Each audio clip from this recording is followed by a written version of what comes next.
Cheers and welcome to Americans Learn. My name is Lauren, and today I'm going to be looking at the Fat Electrician's America's Secret Bunkers of Cheese video. I don't know if some of you wanted Kit to watch this, but you mentioned cheese and the fact that we have cheese bunkers in America, and I love cheese. So, like the little rat I am, I'm like, I need to know more about these America cheese bunkers. So I am here. I am ready for it. I want him to teach me all about these cheese bunkers and also where I can find them and where I can get some cheese for me. I was just at the Mars Cheese Palace in Wisconsin recently, and my God, I was in heaven. It was beautiful. So anyway, Fat Electrician, teach me about my cheese bunkers, please. Don't forget to like and subscribe. This has almost nothing to do with the US military, but it's so ridiculous I can't not talk about it.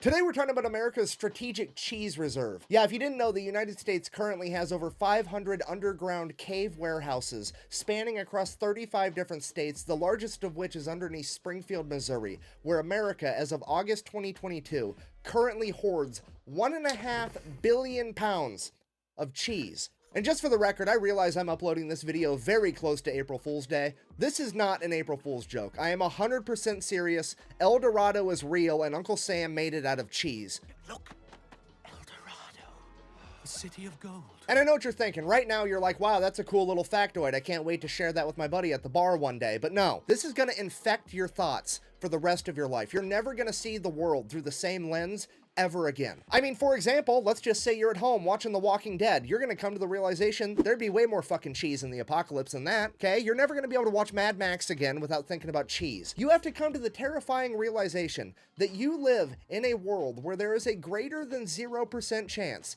that one of these underground cheese caves gets mistaken for a government facility and gets nuked in World War III, and we're gonna have to deal with a radioactive tsunami wave of nacho cheese. And no! So I asked myself, oh, cheese, you cannot turn against me. Not before I could turn lactose intolerant because I eat too much.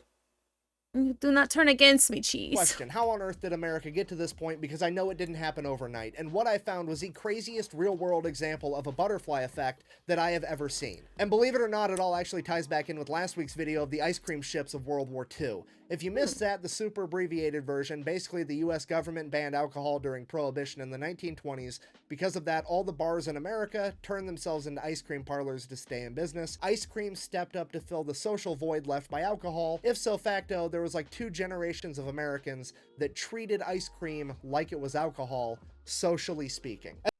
I will also say, fun fact, my brother was in the Merchant Marines, and I think he's back in the Merchant Marines. He was in it, he stopped for a little bit, and now he's back. But, like, he spent some time right after college as, like, the third mate or whatever, and for a while, so, like, basically, they brought supplies to the Navy ships, and that was their job. But it wasn't just all bullets and such. Oh, no. Oh, no. They brought ice cream. They brought these giant, like, tubs of ice cream that would, get craned over to the Navy ship. And he was, like, the first thing that had to go. And they got so excited, these Navy boys, for their ice cream shipment. He said it was always very funny to him, the way that they, like, so many of them just, like, to come and help with removing the ice cream and getting it situated first. And I had to go first, and it wasn't because it was in danger of melting. It was just the most important thing.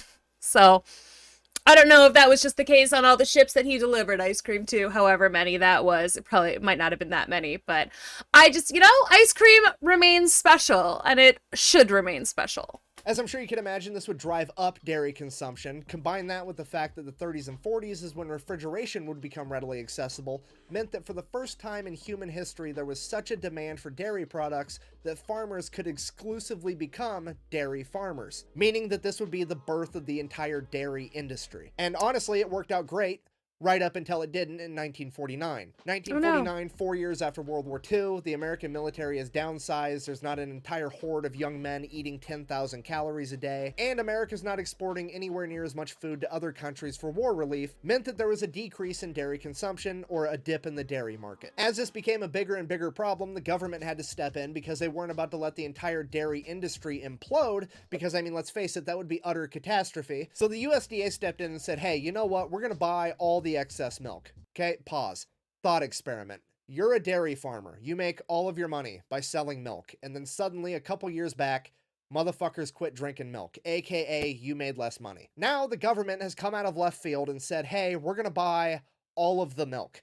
What do? You make more fucking milk. And that's exactly what happened. So just to be clear, there was already too much milk. Now there's definitely gonna be too much milk. So naturally, all the milk starts flowing in. The government has absolutely no idea what to do with it, so they turn it into cheese, that way it doesn't expire. That part makes sense, but now what do you do with all the cheese? They have no clue, so they just throw it underneath a mountain, ignore it, and hope the problem goes away. But it does. I mean, their cheese doesn't get moldy? How do they avoid that? Like, if I have cheese, right? Even if it's like in like Ziploc bags and stuff in the fridge, if I forget about it for a month, I can't, like, it gets a little moldy and then you can't eat it. I know that cheese technically is mold, but like you shouldn't eat it once there's more mold on it. Like, if you can see, like, that's bad. And people will be like, it's fine on bread if you see it. It's like, it's really kind of not. If there's visible mold, there's also invisible but also dangerous mold throughout as well. So if you've got mold on food, you can't just get rid of it and then like just scrape it off and it's fine. Like there's still like, because it grows up, right? So it's like it became visible, but that means there's still like the dangerous parts are still potentially there, just not visible yet. But anyway, how do they prevent it from getting moldy is what I want to know. It doesn't go away because every single presidential administration through the 50s, the 60s, the 70s, they all continue to buy up excess milk to prop up the dairy industry, turn it into cheese, and stash it away in these caves. It literally turns into a giant political game of kick the can down the road because nobody wants to be the president that crashes the global economy by not buying enough milk while sitting on top of a mountain of cheese, which, understandable, I don't want to be that guy either. Then, fast forward to 1980, Ronald Reagan, aka the small government guy, gets elected. Ew, is he just like holding that block with his hand? He'd better be the one who's eating that. What's he gonna do with that?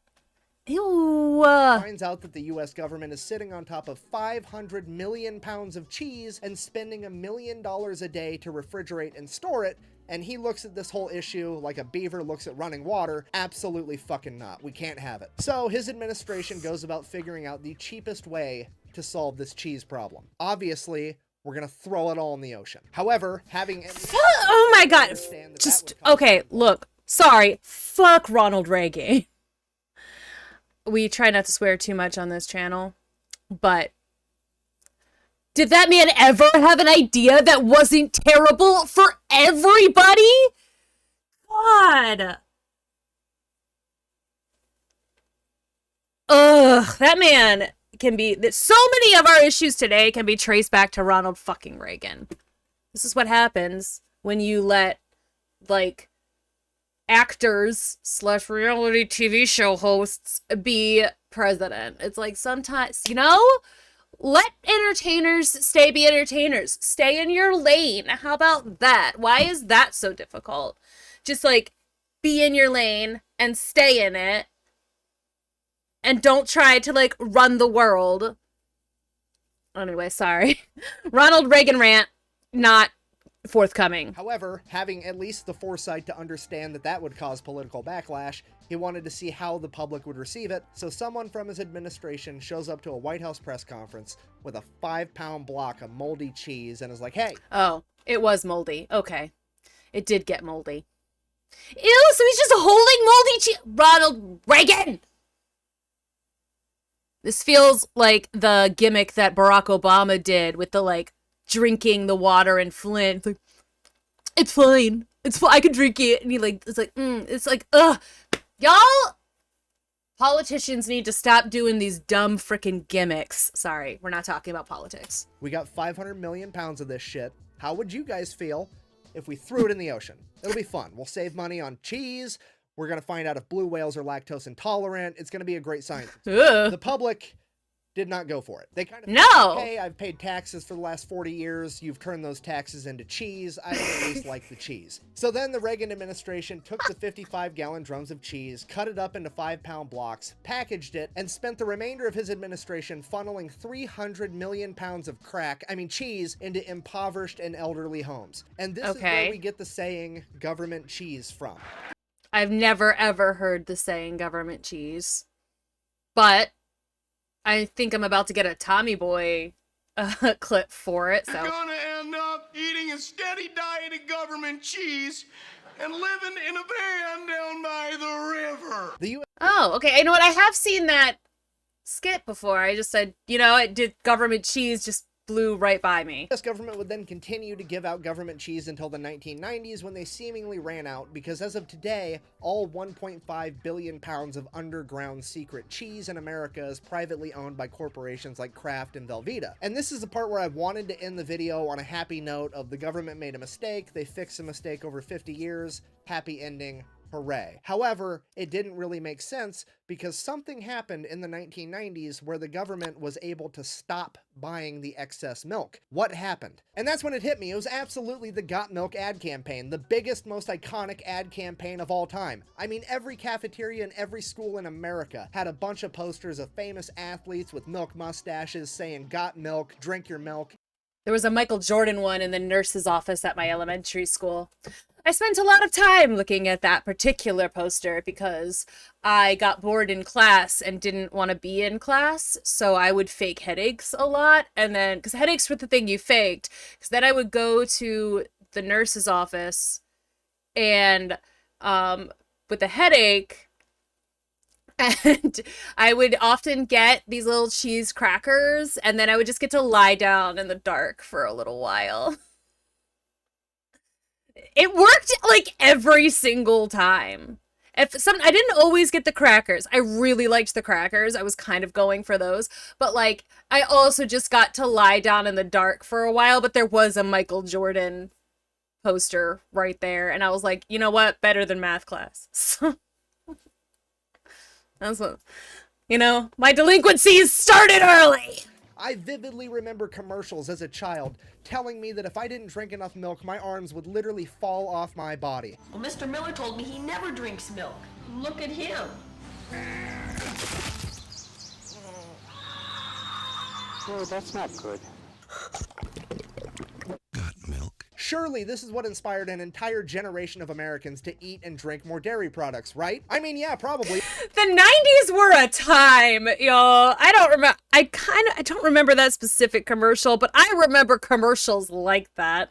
Like they were just doing anything, weren't they? Also, that kid looked like Malcolm in the Middle. Dairy products, right? I mean, yeah, probably, but looking back on it now as an adult, doesn't it seem just a little bit weird that it wasn't a particular company putting on all these ads? Like, if there wasn't one company profiting from selling all this milk, where was all the money coming from? I mean, it almost seems like the government launched a giant psychological operation, ad campaign, just so that they could offload milk so they wouldn't have to keep contributing to their mountain of cheese. Well, I mean, it does make sense, because didn't they find out that, like, milk doesn't actually help that much when it comes to, like, bone density? Calcium's good for you. But milk itself is not actually super effective. And a lot of adults, like, shouldn't be drinking it anyway. I mean, I can't drink milk anymore. I never really liked it as a kid. And, like, I remember it was, like, when I was 9 or something, I was finally allowed to drink water with dinner. And I immediately switched. My siblings both loved milk. And, like, they were both big. They were like, you know, my sister especially, big ice cream fan. My brother and I were not big ice cream people, but like my sister loved ice cream. They were both big milk people. I could not. I was like, I hate it. I don't like it. And then like, and now I'm like, I can't really drink it. I'm gonna take this off now because that's legit exactly what happened. Yeah, 100% that's legit exactly what happened.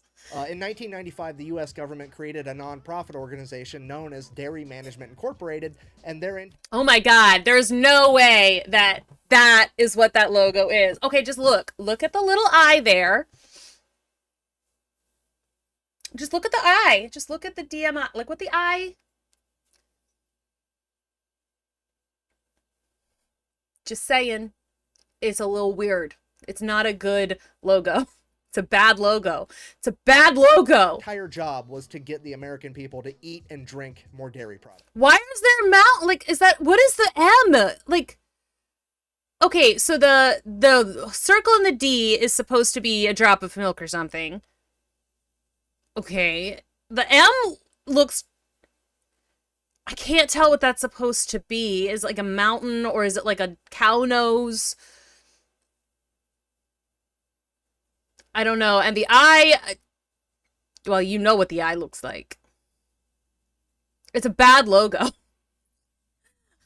Holy crap, that's a terrible logo. It's okay. Incorporated, and their entire job was to get the American people to eat and drink more dairy products. Literally a cabal of individuals plotting behind the scenes to get people to eat more cheese. It's the cheesiest conspiracy of all time, and I'm not even kidding. Anything that has ever been sold or marketed that involved way too much cheese on it, this company is behind. Okay, they're the reason that Taco Bell started selling steak quesadillas. They were behind the Got Milk ad campaign. In 2002, when Pizza Hut had the Summer of Cheese event where they put way too much cheese on all their pizzas, this is who was behind it.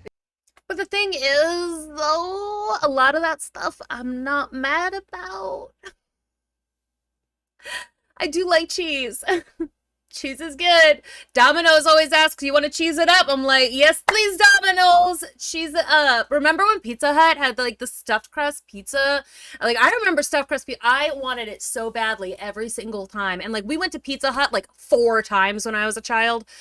And I never was able, it was, I wanted the stuffed crust pizza so bad. I loved that stuffed crust pizza. Now I want it. Do they still is there still Pizza Huts? There's lots of ex-Pizza Hut buildings, but I don't know if there's any more Pizza Huts. In 2010, when Domino's almost went out of business, they gave Domino's $12 million to stay in business and then gave them a bunch of cheese so that they could put extra cheese on all of their pizzas. And then they fixed their freaking crust issue and their sauce issue and then became an actually good place to get, pizza from. Domino's used to suck. Domino's was the worst, but like around 2010... their pizza became edible suddenly? I mean, is it the cheese's fault that the Domino's pizza suddenly became edible? Maybe. It's possible. But like, I think they added like a garlic thing to the crust, and then they also put less sugar or something in the sauce. Like, the sauce became not as horrid, and the crust became less like cardboard. Like, it actually started tasting good instead of like cafeteria food. And that was their entire proposition for staying in business. Hey, our pizzas have more cheese on them now, so they're good. It is absolutely insane. So I did it. I found the world's cheesiest conspiracy, but then I found leaked internal documents from DMI. And they are the funniest fucking thing I have ever read in my entire life. I'm gonna go ahead and read one for you now. It's a yes, letter please. From Pizza Hut to DMI regarding a meeting they recently had. July 6, 1999. Dear Greta. Gitta Gale. What a name. We wanted to Lord of the Lady, oh my god, look at that. Sorry. Lord and Lady of the Cheese. Holy shit, this is the best day of my entire life. express our thanks once again for a wonderful meeting last week. We appreciate your team taking the time to share some very valuable information and creativity during our brainstorming session. Oh, and also, look. Manager, cheese marketing. What a thing to have on your business card. I want to be the Lord of the Cheese. Fuck, I don't want to be the Lady of the Cheese. I want to be the Lord of the Cheese. Everyone is very excited about the presentation. Also, like, all of these people... Sorry, I'm going to keep pausing because this is insane. All of these people have superhero names. Gitta Gale, Liskin Lawler, Derek Correa. This guy is a villain, though. Correa. Liskin Lawler also sounds like a bad guy name. Our brainstorming session. Everyone is very... She also does her L's like I do, and I'm like, bitch. Hey. Very excited about the presentation you gave regarding DMI's available resources and cheese industry insights. We look forward to working together to develop many cheese ideas. We believe this is going to be a valuable partnership for both Pizza Hut and DMI. Let's sell more pizza and more cheese! Exclamation point. Thank you again for coming to Dallas. We look forward to talking to you soon about our partnership opportunities. We will call you next week to discuss the next steps. Sincerely, Derek, Lord of the Cheese, and Liskrin, Lady of the Cheese. Even they know that this is a fucking joke. Why is this such a joke? Well, because Dairy Management Incorporated, while it is a non-profit, they don't actually have to raise money for themselves like most non-profits do, because they're also a government checkoff program, which means every dairy farmer in America is legally required, whether they want to or not, to send this company money so that they can advertise on their behalf. And their annual budget is like $140 million a year, with their CEO and top level executives all making right around $1 million. Nope. I'm gonna get angry. I'm gonna get really mad about it. Because why don't I have that job? I would be so good at selling freaking cheese. I could run a cheese company. I'd be so good at it. Dollars per year. Okay, if you're not $1 million a down, year. I'm trying to tell you, there is a group of people in America getting paid $1 million to convince Americans that cheese is awesome. It is. You don't have to convince. It's so good. Any brand sponsors out there that are like cheese based that want me, I'm here. I'm there for it. I will eat your cheese. I will sell your cheese. It's so. Oh my goodness. Anyway, this has been ridiculous. Okay, that's like trying to fucking explain to Stevie Wonder what nothing looks like and getting paid $1 million for it. He already fucking knows that, okay? It makes no goddamn sense. Cheese is so fucking good. Yeah! There's one thing on earth that if you were allergic to it, we're not going to say you have a cheese allergy. No, you're lactose intolerant. We're not going to say you're allergic because we all know you're going to eat that shit anyway. And you get a pill. And you eat the pill and then you can eat the cheese. Just saying. People do it. My cousin does it. Maybe I should do it, but I've never had a problem with cheese. Well, it's like milk and cream that I tend to have issues with. That's so much information for you guys. Hi! Is because the consequences are worth it. Am I upset right now? A little bit. Is it because I'm jealous? Uh-huh. Yeah! Selling ass candles to dogs and getting paid $1 million for it. It is the most ridiculously easy job on the planet, and I'm so mad that it's not mine. Anyway. I'm so glad that he and I are of a mind on this one. Like, you and me, Fat Electrician, we on this together. Let's, like, band up. Let's start a coalition. And you and I will become the new Lord and Lady of the Cheese. Let's do it. Anyways, I guess if you made it this far in the Unhinged TED Talk, in conclusion, the U.S. government banned alcohol in the 1920s. It set forth a ripple effect through time, and now some dude in 2023 has my dream job of making $1 million a year to convince people of some shit they already knew. And the US has 1.5 billion pounds of cheese hidden in an underground cave network. Fucking the more you know, I guess. Thanks for watching. Best way to support the channel is go buy some merch at thefatelectrician.com. Quack bang. Out. I'm gonna go eat some fucking cheese. Yeah, that sounds good. I might go eat some cheese too, actually, because now I just want some. Like I said, I got some really good honey sriracha gouda in my fridge right now. Because like I said, I went to the Mars Cheese Castle in Wisconsin, like 2 weeks ago. It's only like 2 weeks ago. And we got a whole bunch of cheese there, and it was all really good, and I ate a lot of it already. Just the honey srirachas are left. Sad day for me out of cheese. But yeah, that was fun. So thank you, everybody who suggested that one. Let me just double check, because I can definitely give y'all a name. I can give you a name for that, for who suggested it. John Gillespie. So that was from John Gillespie. Derpy Turtle also wants more of the Fat Electrician, so you're welcome, Derpy Turtle. I hope you enjoyed. I definitely did. I feel like maybe part of that is I had so much wine. but we're having fun. We're having fun here, right? And we learned so much about cheese and also the history of why we have it here. So I want more. Now I want cheese. I'm gonna go get some. So thanks again. If you have any other suggestions for me, put them in the comments below this video. You can also head over to our community tab. I posted something last week that asked for suggestions. So please do go ahead and continue putting your suggestions in that post.